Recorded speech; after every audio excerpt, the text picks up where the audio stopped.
Avant la prière, j'aimerais lire Ésaïe 51 du verset 12. Ésaïe 51 du verset 12. Moi, je suis celui qui vous console. Qui as-tu été pour craindre les hommes, qui pourtant sont mortels, et devant les enfants d'hommes qui passent comme l'herbe?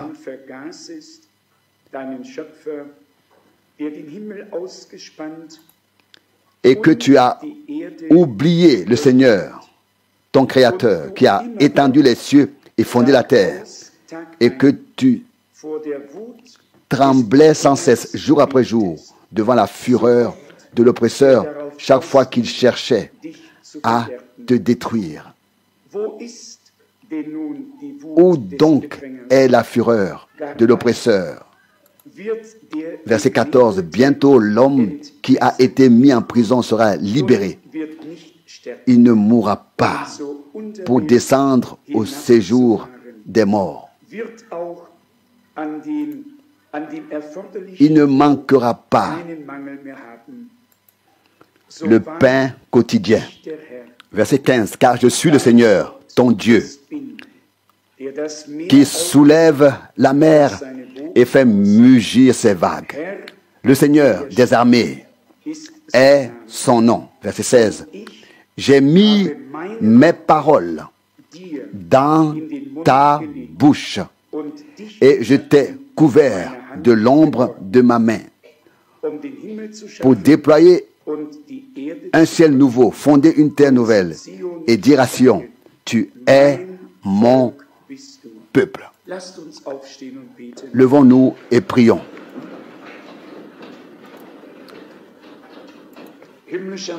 Père céleste, nous te remercions de tout cœur pour ce jour, pour l'occasion d'être ensemble, d'écouter ta parole, de t'adorer, de nous prosterner devant toi et de recevoir une nouvelle bénédiction de toi. Seigneur bien-aimé, sois miséricordieux envers nous, pardonne toutes nos fautes, enlève de nous toutes les pensées qui pourraient être un obstacle en cette heure.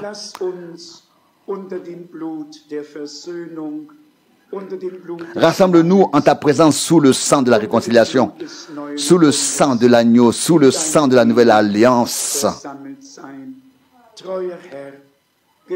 Seigneur fidèle, accorde-nous l'accès à ton sanctuaire, à ton trône de grâce. Tu connais tous nos besoins, toutes nos détresses, toutes nos inquiétudes, tous nos soucis, toutes nos difficultés. Seigneur fidèle, passe aujourd'hui parmi nous, parmi nos rangs. Touche chacun d'entre nous. Console ceux qui sont tristes.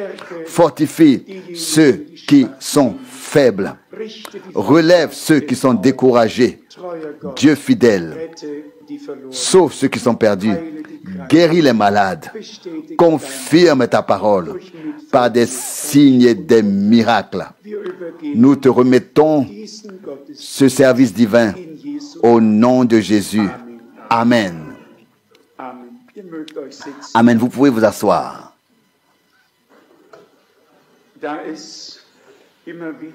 Comme il est toujours question de la parole de Dieu, permettez-moi de lire très brièvement un passage de l'Apocalypse, chapitre 1,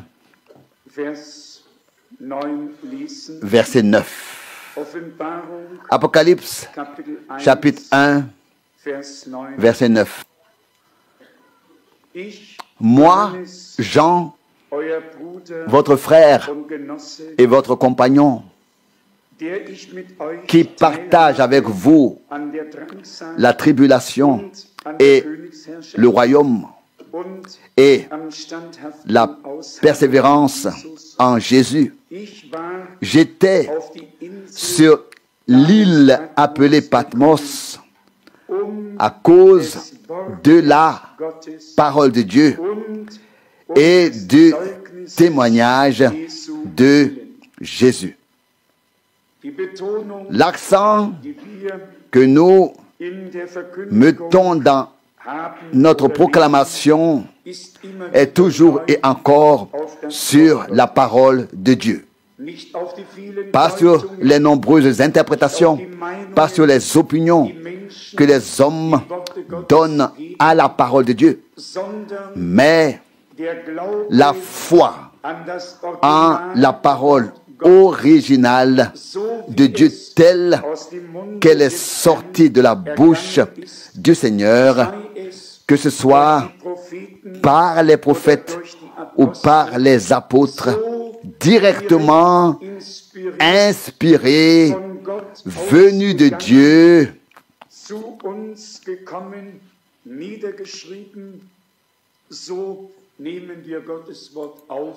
venus à nous, écrites. C'est ainsi que nous recevons et acceptons la parole de Dieu. Nous avons appris de frère Branham que Dieu est son propre interprète. La parole de Dieu n'a pas besoin d'être interprétée. Dieu veille sur sa parole pour l'accomplir lorsque l'heure et le temps sont venus. Il en va de même pour tout ce que frère Branham a dit et qui peut être difficile à comprendre. Nous l'admettons en toute sincérité. Mais c'est exactement ce qu'écrit Pierre dans sa lettre, dans son épître, lorsqu'il fait référence à Paul. Dans la deuxième épître de Pierre au chapitre 3, au verset 14, il est écrit ici: c'est pourquoi, bien-aimés, en attendant ces choses, appliquez-vous à être trouvés sans tache et irréprochables devant lui dans la paix. Verset 15. Et considérez la patience de notre Seigneur comme un salut, comme notre bien-aimé frère Paul vous l'a aussi écrit selon la sagesse qui lui a été donnée. Verset 16. Il en est ainsi dans toutes ses lettres où, lorsqu'il aborde ces questions, il y a des choses difficiles à comprendre que les ignorants et les instables tordent pour leur propre perdition, comme ils le font aussi avec le reste des Écritures. Il n'y a donc rien de nouveau sous le soleil. Déjà autrefois, ce que Paul enseignait a été déformé, tordu, et pas seulement cela, mais aussi les Écritures qui s'y rapportaient ont été déformées. Il y a des gens qui sont tout simplement eux-mêmes tordus, déformés, et qui déforment donc tout, que ce soit la parole écrite ou la parole parlée. Seuls ceux qui ont reçu la grâce de Dieu et le respect de sa parole ne font pas de commentaires, d'interprétation, n'ont pas d'opinion personnelle, mais acceptent la parole de Dieu telle qu'elle nous a été transmise. Si Pierre écrivait déjà autrefois que certaines choses dans les lettres de Paul étaient difficiles à comprendre, que pouvons-nous dire aujourd'hui? Après l'ouverture des sceaux, beaucoup de choses ont été dites que nous attendons et qui s'accompliront.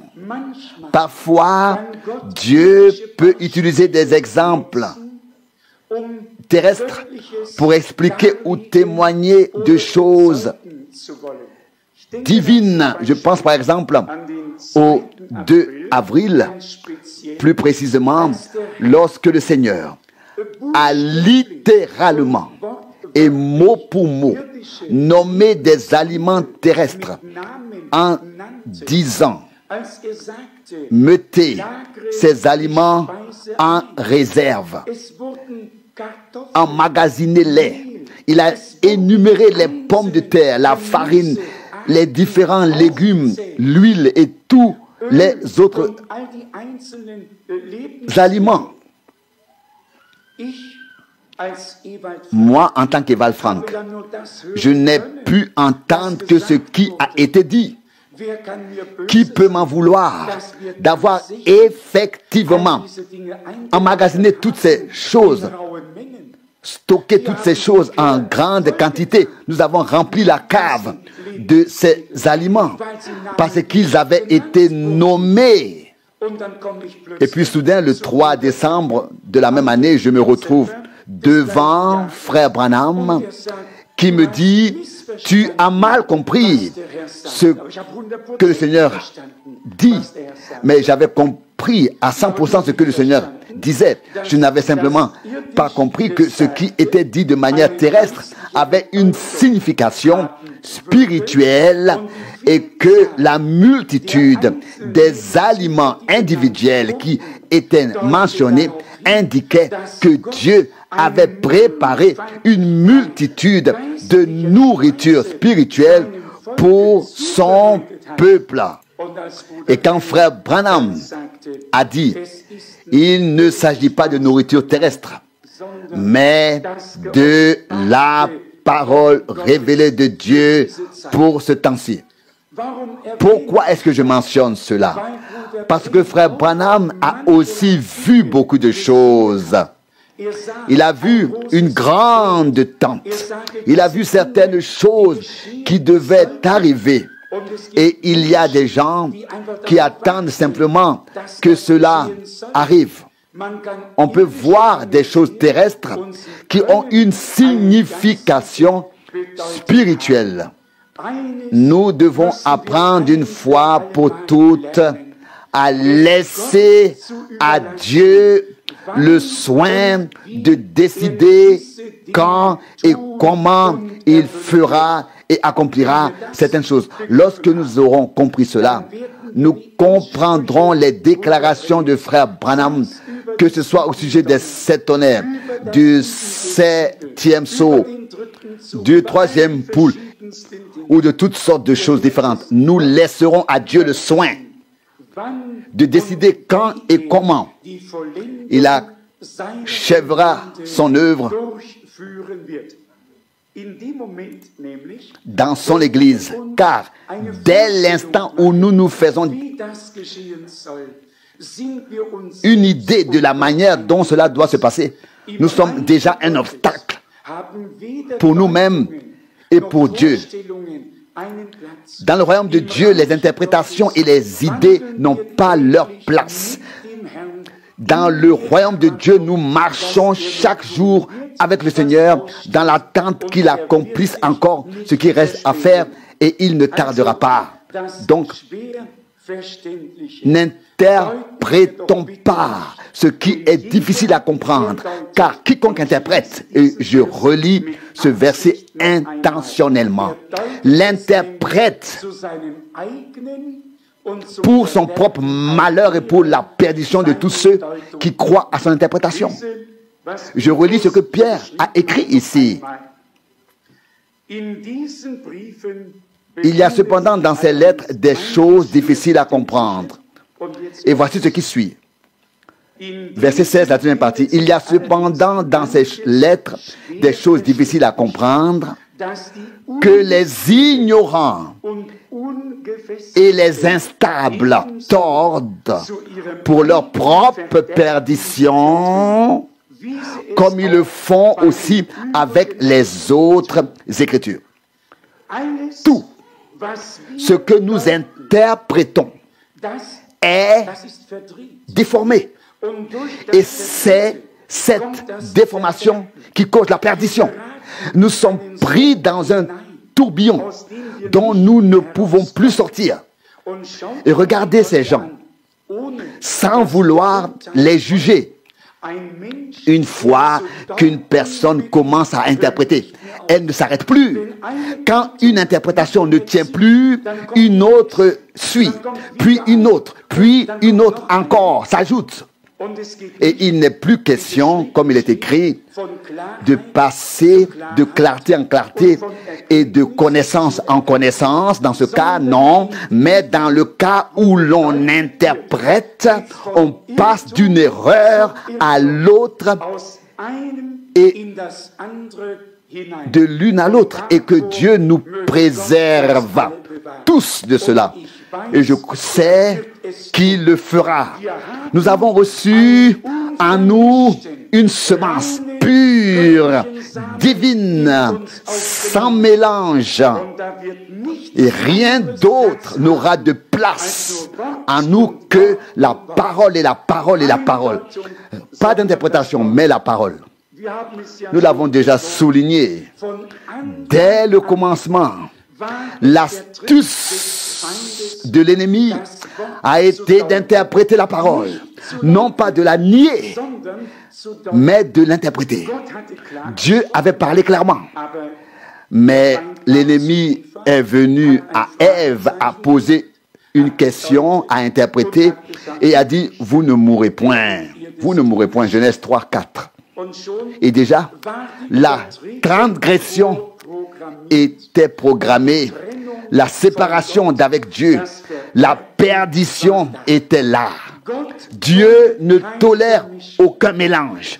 Dieu sépare. Quand il a choisi Israël comme son peuple, il a dit, c'est vous que j'ai séparé de tous les peuples pour faire de vous mon peuple.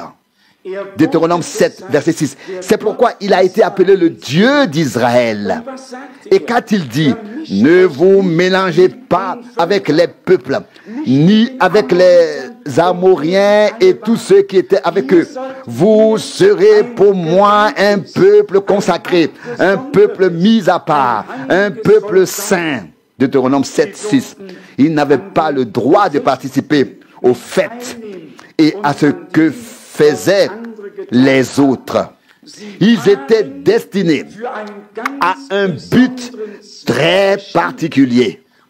Et il en va de même pour l'Église du Dieu vivant. L'Église est l'Ecclésia. L'Église appelée à sortir de tout, consacrée à Dieu, mise à part, sanctifiée, dans un but très particulier.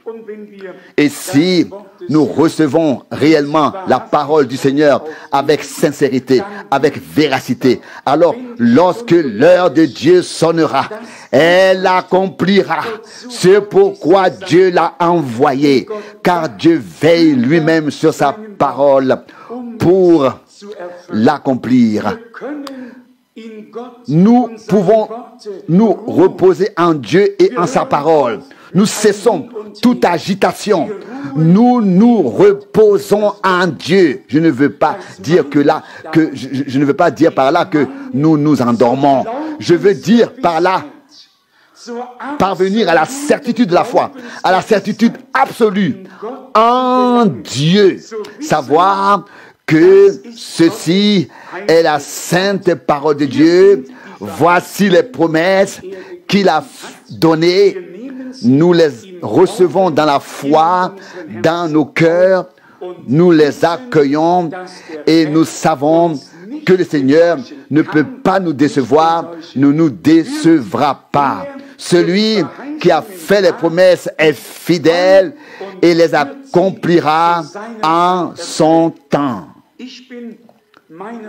Pour ma part, je suis très, très reconnaissant envers le Seigneur. Ce n'est pas mon mérite. C'est en réalité l'appel divin et c'est pourquoi Dieu veille lui-même sur cet appel. Car tous les hommes sont égaux. Il n'y a pas un seul homme qui soit différent de son prochain. Notre cœur est toujours dans l'erreur. Ainsi est-il écrit dans Jérémie 17, verset 9. Le cœur de l'homme est ainsi fait pour s'égarer. Que dit encore le Seigneur par l'intermédiaire de Paul dans l'Épître aux Hébreux? Mais ils n'ont pas reconnu mes voies. Ils ont toujours erré dans leur cœur. Se sont toujours égarés dans leur cœur. Hébreux 3, verset 10. Mais ensuite vient l'autre passage. Je vous donnerai un cœur nouveau et je mettrai en vous un esprit nouveau. Ézéchiel 36, 27. Et alors l'égarement cesse. Nous quittons le chemin erroné pour emprunter le chemin tracé, le chemin droit, et nous suivons le Seigneur. N'écoutant plus les voix de droite ou de gauche, mais uniquement la voix de celui qui marche au milieu des 7 chandeliers d'or. Apocalypse 1, 13. Et nous croyons qu'il s'est exprimé assez clairement. Et comme je l'ai déjà dit, s'il y a des choses qui nous semblent difficiles à comprendre, nous les laissons à Dieu. Nous n'en donnons aucune interprétation. Quand l'heure viendra, cela arrivera. Jean a été exilé sur l'île de Patmos, non pas pour y passer des vacances, mais pour la volonté de la parole de Dieu, à cause de la parole de Dieu et pour le témoignage de Jésus. Apocalypse 1, 9. Ces deux choses vont de pair. Celui qui a vraiment le témoignage de Jésus, et je vais vous lire ce passage de l'Apocalypse chapitre 19, afin que vous sachiez de ce qu'est le témoignage de Jésus. Apocalypse chapitre 19, versets 9 et 10. Puis il me dit, écris, bénis sont ceux qui sont invités au festin de noces de l'agneau. Il me dit encore, ce sont là les véritables paroles de Dieu. Amen. Ce sont là les véritables paroles de Dieu.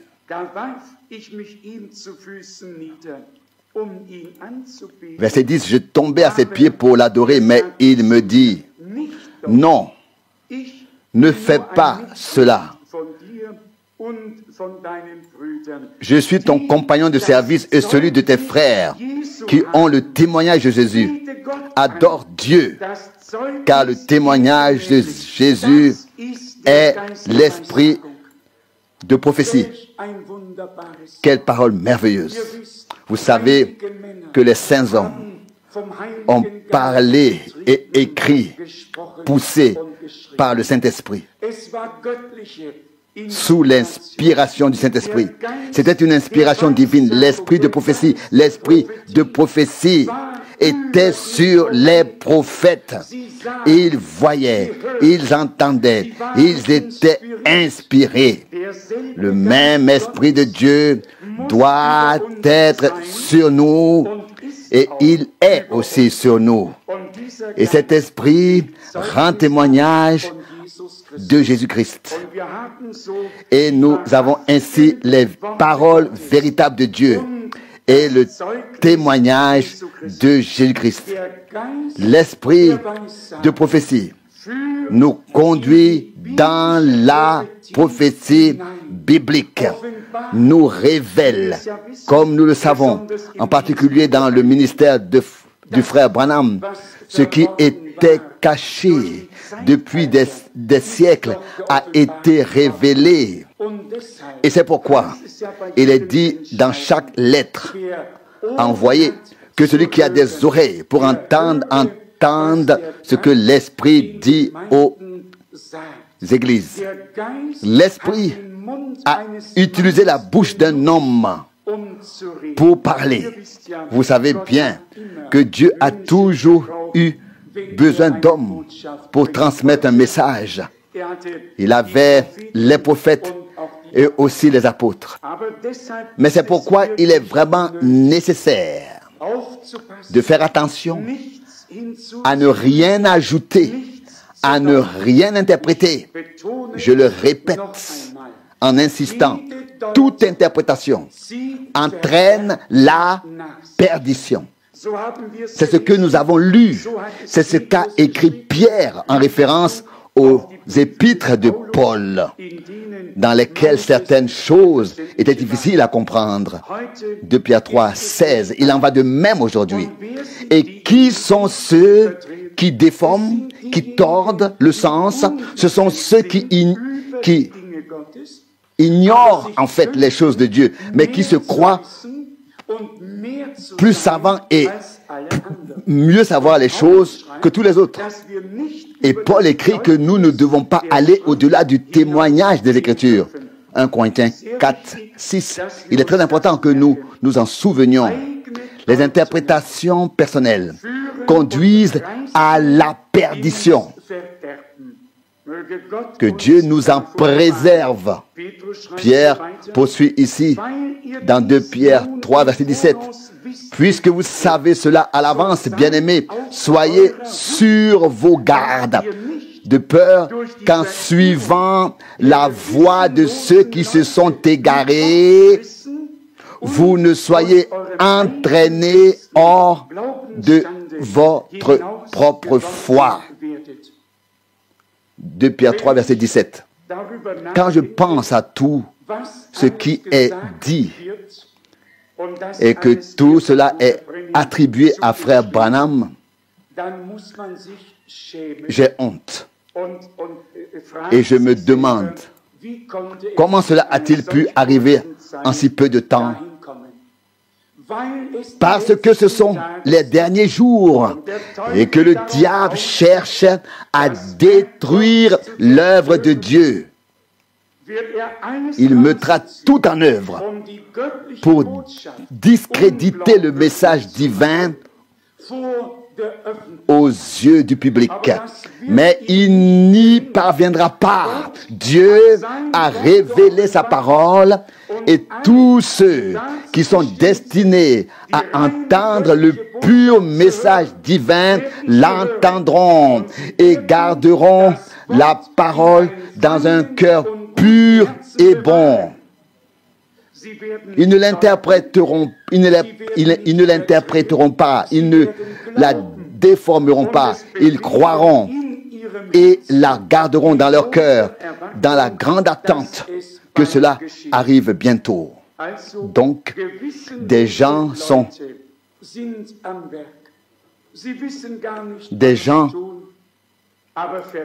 sans scrupules sont à l'œuvre. Ils ne savent pas ce qu'ils font, mais la ruine suit leurs pas.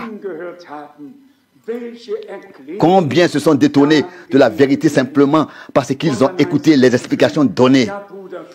Et puis on dit encore, si jaloux, si joliment, oui, frère Franck vous a caché tout cela. Comment aurais-je pu vous cacher quoi que ce soit alors que j'ai traduit toutes les prédications et que vous les avez à votre disposition et pouvez relire ce qui a vraiment été prêché et dit. Est-ce compréhensible? Comment pourrais-je, moi qui ai traduit toutes les prédications, pour vous les rendre accessibles, pour vous offrir une nourriture spirituelle, je n'ai rien caché. Au contraire, j'ai eu beaucoup de travail avec toutes ces traductions. Et quiconque voit la série de prédications devant lui constatera et réfléchira peut-être un instant au temps qu'il a fallu pour traduire toutes ces prédications. Puis, ça c'est la première chose, les traduire et ensuite encore les relire et les corriger. Personne ne peut imaginer cela. Et ceux qui n'ont traduit aucune prédication disent, oui, il les a cachés aux gens. Ils inversent en fait les rôles. Et c'est une très mauvaise chose. Mais nous ne nous arrêtons pas à cela. Nous remercions Dieu pour tout cela et cela nous sert au mieux. Cela sert à notre bien. Cela nous rend encore plus reconnaissants que le Seigneur nous ait gardés sobres et lucides. Et je vous le dis, nous pouvons réellement prêcher ce message divin partout avec amour et sagesse. Et les gens devront dire, nous n'avons jamais entendu cela, mais ils devront également dire, tout ce qui a été dit vient de la Bible. Cela a également eu un grand impact à Nairobi. L'homme a d'ailleurs ajouté, je vais écouter ces cassettes vidéo plusieurs fois afin de relire les passages de la Bible que tu as lus pour me convaincre, pour approfondir la question et aller plus profondément. Nous n'avons pas honte du message divin. C'est une parole de Dieu pour notre temps. Et ce que nous enseignons, nous pouvons l'enseigner aux grands et aux petits, aux instruits et aux ignorants. C'est seulement avec les prétentieux que c'est un peu difficile. Les instruits et les ignorants forment une couche sociale, à droite et à gauche. Mais les prétentieux, c'est un groupe avec lequel il est difficile de s'entendre. Et Dieu ne peut pas s'adresser à de telles personnes. C'est le genre de pharisiens. Ils savent tout mieux que tout le monde. Ils savent déjà avant même que l'on dise quoi que ce soit. Et au fond, ils ne savent pas qu'ils ne savent rien. Notre savoir et notre compréhension sont enveloppés de ténèbres, à moins que la main de son esprit ne nous comble d'une lumière éclatante. Ce n'est donc pas nous, mais le Seigneur qui agit en toutes choses. Et c'est pourquoi nous lui rendons à lui seul la gloire. Il y avait encore une ou deux paroles que je voulais lire qui ont pris une nouvelle importance pour moi, bien que nous les connaissions tous. 2 Timothée chapitre 4, une parole qui, pour moi personnellement, je voudrais dire signifie presque tout, car cette parole m'a été adressée directement à l'époque. 2 Timothée chapitre 4, du verset 1. Je t'adjure solennellement devant Dieu et le Christ Jésus qui doit juger les vivants et les morts, et en vue de son apparition et de son règne. Verset 2. Prêche la parole. Insiste en toute occasion, qu'elle soit favorable ou non. Convainc, reprend, exhorte avec toute patience et soin dans l'instruction. Verset 3. Car un temps viendra où les hommes ne supporteront plus la saine doctrine, mais ayant la démangeaison d'entendre des choses agréables, ils se donneront une foule de docteurs selon leur propre désir. Verset 4. Et ils détourneront l'oreille de la vérité pour se tourner vers des fables. Verset 5. Mais toi, sois sobre en toutes choses, endure les souffrances, accomplis le travail d'un prédicateur de l'Évangile et remplis pleinement ton ministère.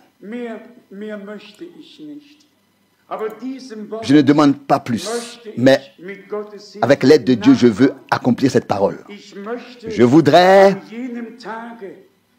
être à la place de Timothée, en ce jour, à qui ces paroles ont été adressées à l'époque. Vous savez bien que Paul avait particulièrement pris Timothée dans son cœur. Il dit, je n'ai personne comme toi parmi tous les frères, car tous cherchent leur propre intérêt. Mais il y avait là un homme, ça c'est Philippiens 2, 20, 21, mais il y avait là un homme, précisément cet homme à qui Paul avait beaucoup confié, on serait presque tenté d'utiliser le mot conjurer, car c'est littéralement écrit, je t'en conjure devant Dieu et devant Jésus-Christ. Paul avait à cœur que la parole soit proclamée de manière pure et sainte. Et Paul, qui pouvait voir dans l'avenir, a dit dans 2 Timothée 4, verset 3, « Car il viendra un temps où l'on trouvera la sainte doctrine insupportable et où, suivant leurs propres désirs, ils se donneront des foules de docteurs, des gens qui veulent toujours entendre quelque chose, mais pas ce que Dieu a à leur dire. » C'est écrit ici, prêche la parole. C'est ce que nous ferons jusqu'à ce que le Seigneur vienne. C'est notre tâche. C'est pour cela que nous avons été appelés. Il est écrit ici, dans 2 Timothée, au chapitre 2, au verset 15. Verset 15. « Efforce-toi de te présenter devant Dieu comme un homme éprouvé, un ouvrier qui n'a pas à rougir parce qu'il dispense droitement la parole de la vérité. » Gloire à notre Dieu. Qu'avons-nous entendu de frère Branham? Que nous faisons partie de la parole. Nous sommes une partie de la parole. L'épouse fait partie de l'époux. Nous sommes la chair de sa chair, les os de ses os. Nous sommes engendrés et nés de Dieu par le même Esprit de Dieu. Nous sommes fils et filles de Dieu. Jean écrit, ce que nous serons n'a pas encore été révélé. Mais quand cela sera manifesté, nous serons semblables à lui. 1 Jean 3, 2. Il est écrit, j'ai révélé ton nom à mes frères. Il est le premier-né parmi plusieurs frères, le premier-né d'entre les morts. Comme Adam fut le premier homme et que tous les hommes viennent après lui et comme toutes les femmes viennent après Ève, ainsi tous viennent après le Christ, le second Adam. Nous soupirons encore dans cette chair, mais quand l'heure aura sonné et que le Seigneur reviendra avec la trompette et la voix de l'archange et que les morts en Christ ressusciteront, alors nous serons changés et enlevés ensemble pour rencontrer notre Seigneur bien-aimé. 1 Thessaloniciens 4, 17. Dans ce contexte ici, dans 2 Timothée 4, Paul savait que cela s'accompagnerait de souffrances. Il est dit ici, au verset 4 et 5, « Mais les oreilles se détourneront de la vérité, et on se tournera plutôt vers les fables. » Verset 5, « Toi reste sobre en toutes choses, supporte les souffrances. » Cela implique des souffrances, des malentendus, des calomnies de toutes sortes. Ce n'est qu'à la fin que l'évêque a fini par parler franchement et a dit, « Frère Franck, si tu avais lu les lettres que j'ai reçues, tu saurais quel risque j'ai pris en organisant ces réunions pour toi. Mais Dieu l'a voulu ainsi. Il a tout surmonté et savait dans son cœur que c'était Dieu qui dirigeait les choses. Et il a dit, ou plutôt l'autre, qui se tenait à côté, un douanier, un homme croyant, qui d'ailleurs s'était converti il y a 12 ans lorsque j'étais là-bas. J'ai revu quelques personnes de l'époque. Il se tenait à côté et écoutait brièvement les adieux à l'aéroport. Et puis il a dit soudain, « Frère, si cette affaire ne vient pas de Dieu, si cette chose ne venait pas de Dieu, le diable ne s'y opposerait pas. Mais comme elle vient de Dieu, il s'y oppose de toutes ses forces. » Et ainsi, nous avons pu ensemble remercier le Seigneur. Puis un autre est venu et m'a dit, « Bonjour, frère Franck. Tu te souviens de moi ?» Je lui ai répondu, « Certainement pas. » Et il m'a dit, « Oui, il y a 12 ans, j'étais ton chauffeur. Je t'ai conduit là-bas et nous avons eu les réunions. » Et le chauffeur est devenu croyant et a remercié le Seigneur et moi. Le plus beau dans tout cela, où que j'aille, c'est que des gens sont conduits au Seigneur. Et aujourd'hui aussi, cette réunion doit servir à ce que les personnes qui n'ont pas encore pris leur décision la prennent aujourd'hui, que la parole de Dieu leur parle, que l'Esprit de Dieu agisse en elles et qu'elles sentent que le Seigneur les aime. Jésus est mort pour nous par amour à Golgotha.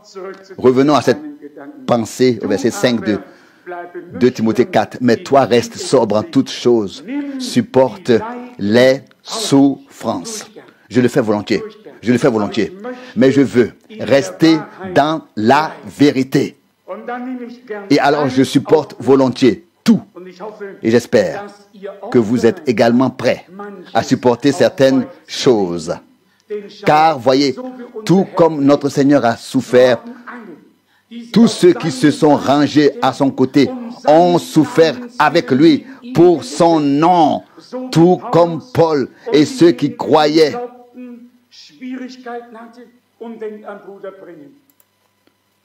ont eu des difficultés. Et pensez au frère Branham, qu'a-t-il dû endurer, lui et ceux qui lui ont accordé leur foi, parce qu'ils ont reconnu qu'il était un homme de Dieu. Il en est de même aujourd'hui. Ce n'est pas seulement moi qui proclame la parole, mais vous tous qui croyez à la vraie parole de Dieu, vous aurez à souffrir.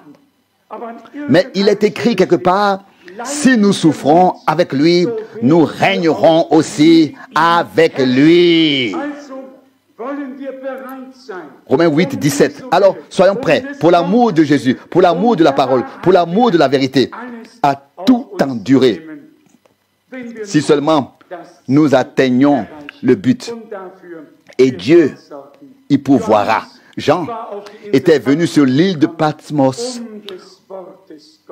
à cause de la parole de Dieu. Tout lui a été révélé. Frère Branham a été envoyé à cause de la parole de Dieu. Il a remis la parole sur le chandelier et a dit, ma tâche est de faire sortir l'Église de toutes les interprétations, de tout, et de la ramener à la parole.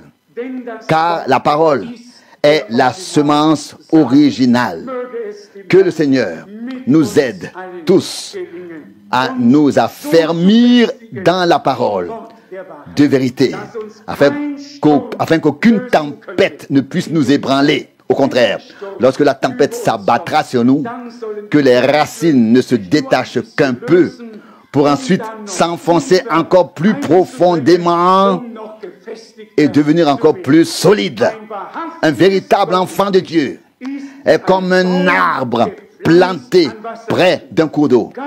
Aucune tempête ne vous renversera. On va un peu dans un sens, puis dans l'autre, mais les racines s'enfoncent toujours plus profondément et Dieu veillera à ce que nous restions debout, car il est assez fort pour nous soutenir dans sa grâce, dans son amour, dans sa parole. Il est plus que capable d'achever l'œuvre qu'il a commencée à nous tous jusqu'au jour glorieux de son retour. Loué et exalté soit le nom du Seigneur. Amen. Levons-nous pour la prière. Inclinons la tête, fermons les yeux, ouvrons nos cœurs. Ouvrons nos cœurs en présence de Dieu. Le Seigneur est ici. Nous ressentons sa douce présence. L'Esprit de Dieu est comme une colombe. Il se pose doucement, tendrement. Il vient sur l'assemblée. Il parle, il convainc. Il nous montre l'état dans lequel nous nous trouvons. Puis il nous transfigure Jésus sur la croix. Nous détournons notre regard de nous-mêmes pour le porter sur Jésus. Et comme le chante le poète, quiconque contemple Jésus sur la croix avec foi sera sauvé à cette heure même. S'il y a parmi nous une âme qui n'a pas encore trouvé la paix avec Dieu,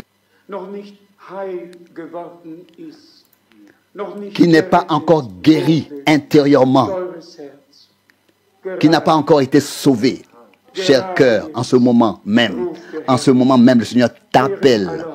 Alors que toutes les têtes sont inclinées, je voudrais demander à ceux qui souhaitent être inclus dans la prière de lever brièvement la main. Y a-t-il quelqu'un? Merci. Que Dieu vous bénisse. Que Dieu vous bénisse. Que Dieu vous bénisse. Que Dieu te bénisse, jeune homme. Que Dieu vous bénisse. Merveilleux. Que le Seigneur vous bénisse. Que Dieu te bénisse. Ah, que le Seigneur nous soit miséricordieux. Quel privilège de pouvoir entendre sa parole. Quel privilège de pouvoir profiter du temps de grâce pour être pardonné, pour recevoir la grâce de Dieu.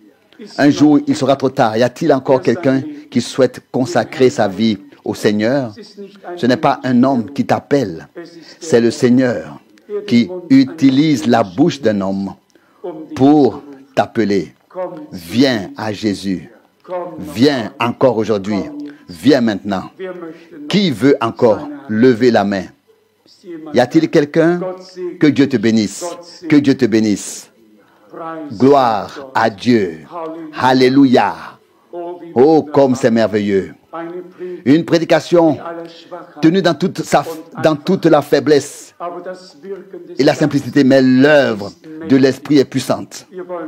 Remercions Dieu maintenant.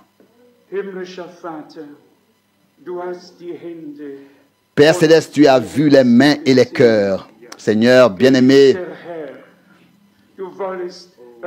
tu veux sauver, libérer, pardonner, faire miséricorde.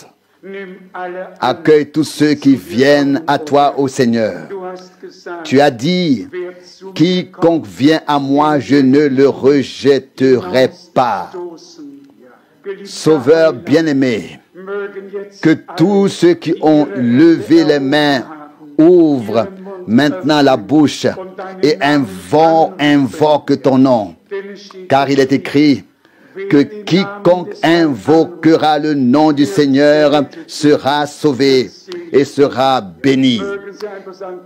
Qu'il dise simplement, fidèle Seigneur Jésus, je t'invoque. Tu es mon Seigneur. Tu es mon sauveur. Tu es mort pour moi sur la croix à Golgotha. Tu y as versé ton sang pour me racheter, pour expier ma faute, pour pardonner mon péché. Seigneur Jésus, je t'invoque. Sois miséricordieux envers moi. Seigneur, puissions-nous tous t'invoquer ainsi. Et alors tu seras miséricordieux envers nous. Oh, je te remercie, Seigneur, bien-aimé, pour tout ce que tu as appelé aujourd'hui. Affermis-les, fortifie-les et établis-les. À toi, Dieu Tout-Puissant, soit la louange et l'honneur, la gloire et l'adoration pour l'éternité. Amen.